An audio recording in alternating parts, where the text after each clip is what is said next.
the REM. What is the situation with the Nigerian media? How has the Nigerian media fared in the exercise of its core mandate of being the watchdog of the society? How is the media regulated, and who holds the media accountable? Is the Nigerian media functioning effectively, and if not, what are the consequences of having a dysfunctional media? On Wednesday, December 6 at 8 p.m. on Channels Television, join the anchor Kadiriya Ahmed and our contributors from media, government, civil society and private sector for a frank and robust discussion on the Nigerian media. Be part of the conversation. Hashtag NG the Core.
Senate passes the Medium-Term Expenditure Framework (MTEF), a rolling 3-year expenditure plan which covers 2018 to 2020 of the federal budget. And that's done. What about the 2018 budget?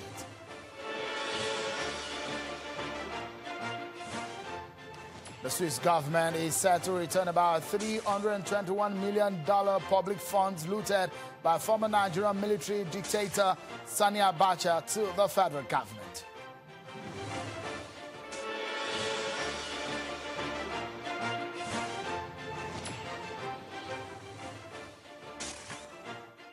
A wonderful evening to everyone joining us on Politics Today live on Channels Television from the city of Lagos, Nigeria's commercial city.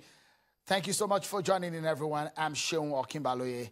Now, for the next half hour, we will be talking about accountability, budgeting, loot recovery, and happiness in government. Well, get a seat, everyone. It promises to be an engaging and fast-paced one as well. But first, here are all the political stories who are following this time.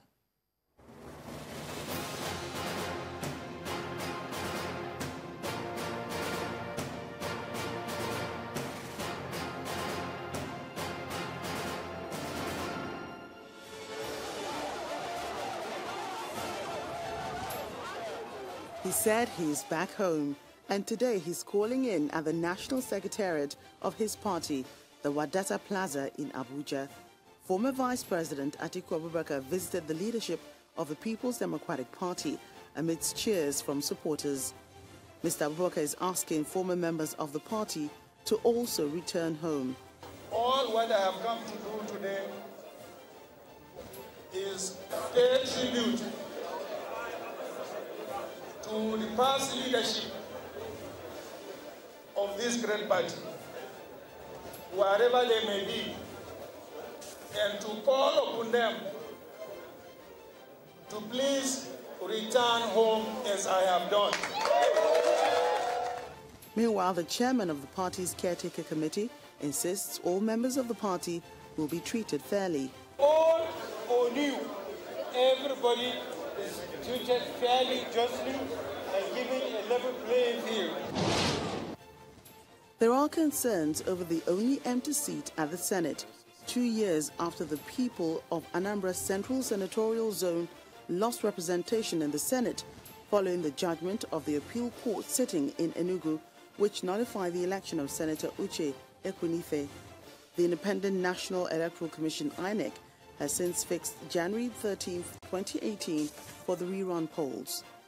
The Elders Council of Anambra State, in one of their meetings, decries the position of Anambra Central Senatorial Zone of not being represented at the Senate. We therefore call on the Independent National Electoral Commission, INEC, to ensure that the election is conducted forthwith without further delay. One of the candidates in the race who took the case to court is appealing to INEC to conduct a credible election come January. So we urge INEC to help the people of Anambra Central Senatorial District by finishing that election so that they will have a senator. And the pension scam, which has turned into yet another prolonged public interest corruption case, is getting the attention of the pensioners. The leadership of the Federal Civil Service Pensioners, an affiliate of the Nigerian Union of Pensioners, is asking the National Assembly to extend its probe of the former chairman of the Presidential Pension Task Force, Mr. Abdulrasheed Maina, to include his activities while in office.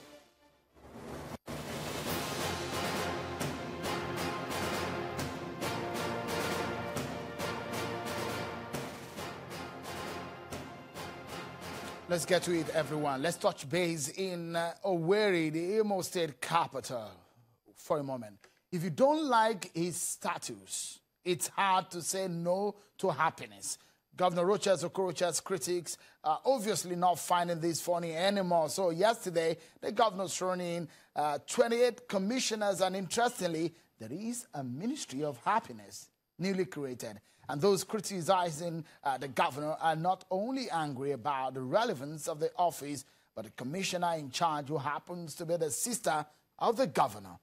Governor Okorocha's critics are now particularly seeing this as being innovative, rather raising more questions about the government's priorities. Let's talk about this for a moment. Now, the Imo State Commissioner for Information, Professor Nnamdi Obiariri, joins us from Owerri. Thank you so much, Professor Obiariri, for joining us on the program. A lot of people that have criticized the governor over the erection of statues now will probably be talking again about how he made his sister a commissioner, and the fact that he's creating a Ministry of Happiness and fulfillment of purpose. What exactly is the reason of the governor for doing this? Well, thank you very much. Thank you very much, Sego. Thank you for this opportunity one more time. I want to think that the responsibility of the governor to create ministries are very clearly captured in Section 192 of our Constitution, particularly Section 192, subsection 2. So it is the prerogative of the governor of the state, out of overriding public interest, to create as many ministries as are possible to serve public interest. I said this with every sense of responsibility, in the very clear understanding that Section 14, subsection 2 of our Constitution, the 1999 Constitution, makes the welfare and security of the people a cardinal objective of government. So what the governor of Imo State has done in creating the Ministry of Happiness and Purpose Fulfillment, and I take this again out of abundant caution, is Ministry of Happiness and Purpose Fulfillment. Some have mistaken it to be couple fulfillment. It's not it. It's purpose fulfillment. It's to be able to assist Imo people to realize happiness, which is the very primary essence of government and their purpose in life. I say this because, arising from experience, some people are happy for different reasons. Some are also unhappy, irrespective of the wealth and the economic stability around them. Most people are also unhappy because of ignorance. So the government of the day, acting on that very clear constitutional province, created that Ministry of Happiness and Purpose. Professor Obiare, sorry, if I may butt in quickly because of our time. Tell us, there must be a vacuum when you create new ministries or parastates in government or new structures in government. There must be a vacuum. Is there a vacuum in the lives of the people of Imo State in terms of how their fulfillment comes into play, or are they lacking in happiness? That's why there's a special ministry to cater for their happiness. That is what I'm saying, that the government put that ministry up in order to articulate and pursue. Hello? The government put the ministry up in order to articulate and pursue plans and programs to promote happiness of Imo people. You can realize that what the governor has done is to be able to give a clear umbrella portfolio to all the programs the government has put on ground to be able to achieve happiness in Imo State. That is a ministry that is newly created. The fact that the Deputy Chief of Staff, Honorable Mr. Ogechi Ololo, is put in charge of that ministry in a supervisory capacity does not and cannot amount to... before I allow you go, because of our time, Prof, the issue will then be, at this point, when the governor has decided to create this issue, the question would be, is that really a priority for the people of Imo State? Happiness and purpose. Exactly. Happiness of Imo people. If you remember, the mantra of the government is Imo must be better. Imo must be better, recognizing the fact that Imo people must be happy. Imo people must be able to be made to fulfill their purpose in life. The young school leavers who are out there on the street must be made to be mentored.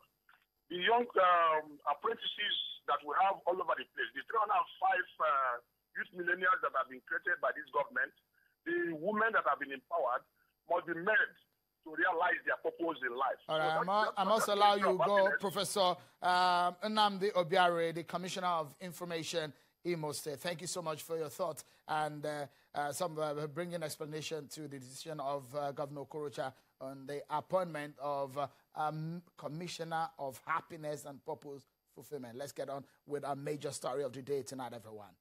The Senate has passed the Medium-Term Expenditure Framework, MTEF, a rolling 3-year expenditure plan which covers 2018 to 2020 of the federal budget. The Senate also increased the benchmark price of crude for the 2018 budget to $47 per barrel from $45 per barrel as proposed by the executive. The lawmakers also approved the 2.3 million barrels oil production per day, an exchange rate of 305 naira to $1, as well as 1.69 trillion new borrowings. Senator Shehu Sani is a chairman, local and foreign debts committee. He joins us from our Abuja studio, and here in the Lagos studio is the Director General of the Lagos Chamber of Commerce, Mr. Muda Yusuf. They both will be talking to us on the matter tonight. Thank you so much, gentlemen, for joining us on the program. Let me begin with you. From what we have seen on MTF and the difference that the lawmakers have showed that we will not agree with the price of oil, and they've reviewed it from 45 to 47. Generally speaking, what are your views on this? Well, I think the position is not that bad. Taking into account what the prevailing crude oil price is now. We are talking of oil price above $60 per barrel. And if you look at 45 to 60 or 62, there is still a very comfortable headroom. So I believe that it is a good enough figure to adopt as a benchmark for oil price.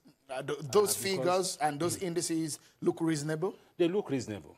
They look reasonable. And again, you know, the benchmark for oil output is 2.3 million barrels per day. That may not be quite realistic, given the fact that over time we have not been able to actually match that kind of benchmark. And given the fact that, of course, we have seen some stability in the Niger Delta, but again, you cannot be very sure of what will happen as we go forward.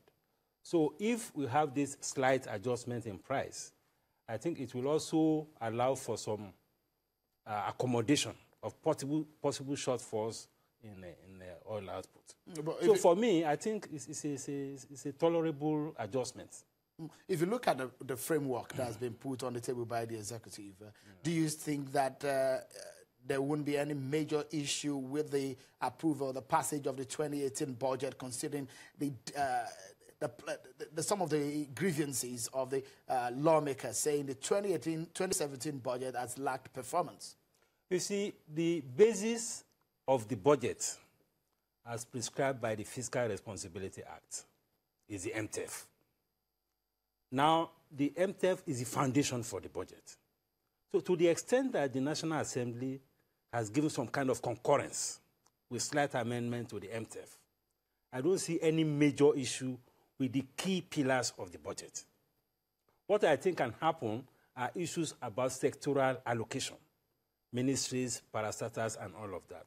And also recall that during the budget presentation, the Senate President made the point about non-remittance of revenue to federation accounts. That was one of the biggest issues that was raised during the budget presentation. And even President Buhari also made the point, to the extent that there was a particular line item in the revenue projection where there was a shortfall of over 70%. That is the independent revenue. Yeah. We also had significant shortfalls in company income tax and value-added tax.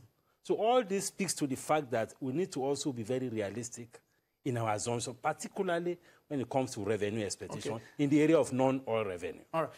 Let's ask Senator Shehu Sani. He's the chairman of Local and Foreign Debt. The government will be needing a lot of money to service the budget of 2018. In the MTF plan, is there a major concern of the senators or the lawmakers about our debts and the profile and the burden that we currently carry? Well, thank you very much, Shehu. Well, they are always concerned that our debt profile is rising, but the blessings in it is that we are still within the shows of safety, as the economic expert says. But we should understand very clearly that the passage of the MTF was informed by some certain statistics. Statistics in the very sense that the OPEC has given this country some form of waivers in terms of its quota allocation. And it is also a fact that raising it from 45 to 47 take cognizance of the fact that price of crude oil in the international market. Sorry, Senator, I'd like to pause you for a moment because we need to take this important break. But when we come back, we'll dig deeper into these issues and some of the reasons that the National Assembly is giving for the passage.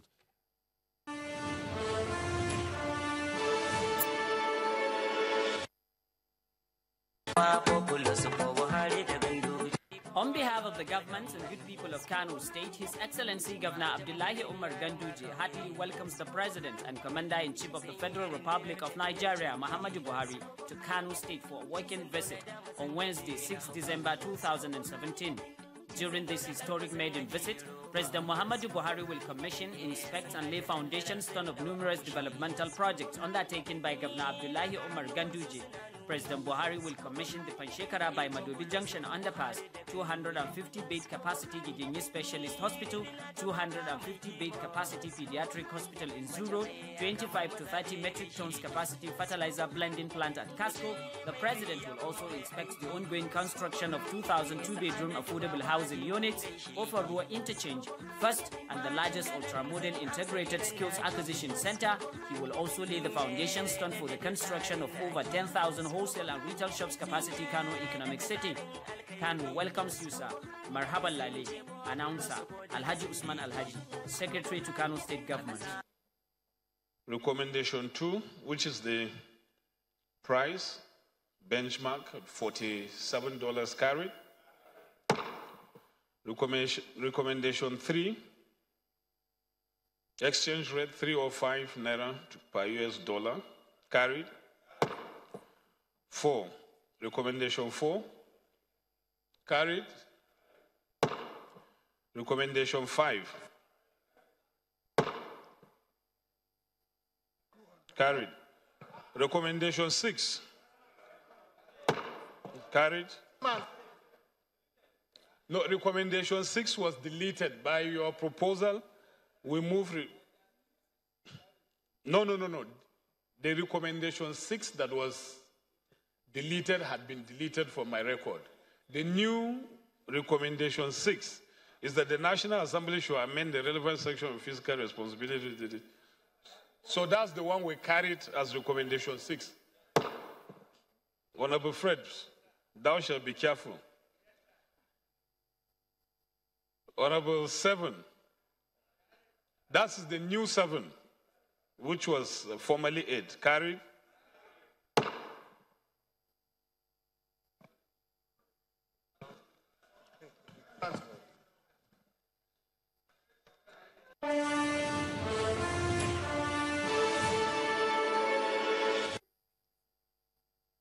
Welcome back, everyone. Let's get the conversation. Let's continue the conversation. That is, let's go back to Abuja studio where Senator Shehu Sani, chairman of the Local and Foreign Debts Committee, has been talking to us. So, sorry, I cut you short in your submission earlier about how the government plans to service and the concern over the price of oil. As you are quite aware, the government has made it very clearly that loans or debt is going to be part of the buffer for the budget. And also, it's also clear to us that the prices of crude oil in the international market has risen, but from 30, 40 is now up to 60. And there is a fact that we have some form of level of stability and peace in the Niger Delta, and also we have some waivers from OPEC. So all this put into consideration gave the basis for the approval of the MTEF plan. And I'm very much confident that this will aid the budget. But the problem we have is the issues that were raised in the Fiscal Responsibility Act, which clearly defines that we simply put the cart before the horse. They are supposed to have been the passage of MTEF before the presentation of the 2018 budget, but it was done the opposite way, and that is an issue which was raised. But despite all this, the MTEF has scaled through, and this, I believe, was concurred by the other house. One major issue which was raised is how monies are spent, especially the differences. When the lawmakers were talking about the excess crude account, what can you tell us about the grievances or some of the concerns of the lawmakers on the differences between the shortfalls, or the excess of the earnings in the crude oil sales? Well, if you can remember, some few weeks ago, the issue of the excess cruise account was brought to the floor of the Senate. And one speaker after another, there were issues that were raised, that there is need to formalize and key in the excess crude account in such a way that it doesn't become a slush funds as it has always been over the years. So this was also brought to the fore, and all issues that were raised and the recommendations that were made, all is to make a difference, different from what we used to have in the past. And that is why the value of the naira is to the dollar is pegged at 305. And now we also have a 2.3 million barrels per day expectations, and also the fact that now we have set it a benchmark of $47 per barrel. So I believe that this, and also the National Assembly believe that this is a fair enough recommendations that will aid the economic plans for the preceding year. Senator, quickly, before we get into those monies, the Swiss government says it will repatriate and get back to Nigeria. Do you think the regularization of the budget cycle can happen in the 2018 budget? With this timeline, the lawmakers are going, suspending plenary, and they will be focusing on the details of the budget. But is it realistic that we regularize January to December window of the budget cycle?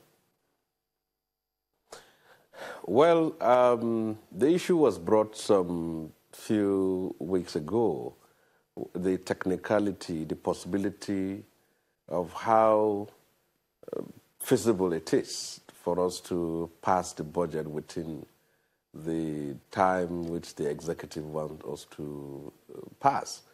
But we have gone off the plenary to go to the details of the budget and sit down with the relevant ministries and agencies so that at least the mistakes and the failures and the challenges of the 2016 and 2017 will not be experienced in 2018.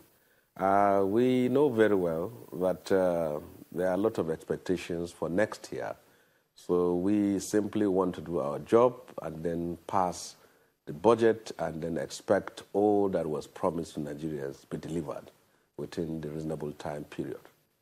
Okay, then, let's quickly go into this very important one. The Swiss government is set to return about $321 million public funds looted by former Nigerian military dictator Sani Abacha to the federal government. The money, originally deposited in Luxembourg, was confiscated by a Swiss court in late 2014, and in March last year, the two countries signed an agreement on its repatriation. The Swiss government, in a statement, says, and I quote, "In accordance with the policy on repayment of national assets taken illegally, Switzerland has agreed with Nigeria and the World Bank to return nearly $321 million for the benefit of the Nigerian people," end of quote. With this now, the total repatriation of Abacha loot to Nigeria by the Swiss authority now stands at well over $1 billion in 12 years. And still talking about loot and recoveries, a federal high court sitting in Lagos ordered the temporary forfeiture of two penthouses valued at $4.760 million and linked to the former Minister of Petroleum Resources, Desani Alusin Madueke. Let's make a sense of it and what this means for Nigeria. Mr. Yusuf, what does this kind of money mean to Nigeria? Are you impressed by these recoveries and the usage, especially when we are talking about debt servicing in the budget? Well, I think one should commend the efforts of government at ensuring the recovery of looted funds. But more importantly, I think we need to put in place systems and institutions and processes that will not allow this kind of thing to happen in the first place. Because developments like this and stories like this have serious reputational and perception implications for the country. I mean, we have gotten to a level where recoveries and looted funds will now become a line item in our revenue for budgeting. There's a kind of reputation it projects about the country. So it is important while we address the issue of corruption, while we try to arrest and punish or sanction those who are involved, we should ensure that we strengthen our institutions, our processes, procurement, ensure transparency in the way we do things, and ensure that we have a system where there are consequences for actions. That is what is sustainable, and that is what can turn around the kind of situation that we have, because really it poses a major perception and reputational problem for us as a country. Mr. Muda Yusuf, Director General of the Lagos Chamber and Commerce LCCI, thank you so much for joining us on the program today. Senator Shehu Sani, Chairman, the Senate Committee on Local and Foreign Debt. Thank you so much, as always, for your time and your interventions. And that's our show, everyone. Many thanks for being part of it. I'm Sean Okimale. Bye-bye.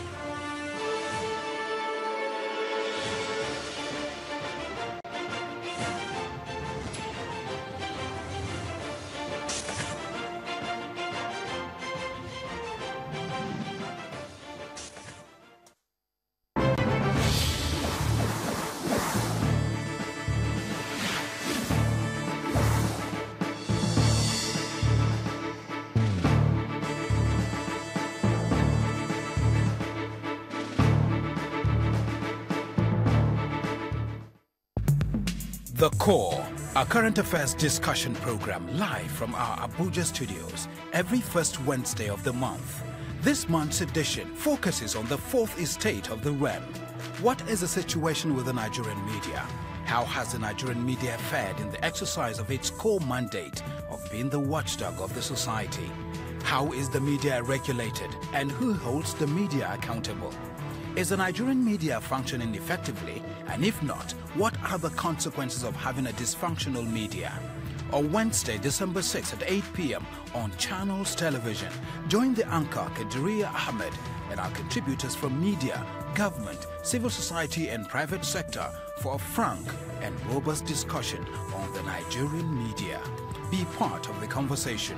#NG The Core.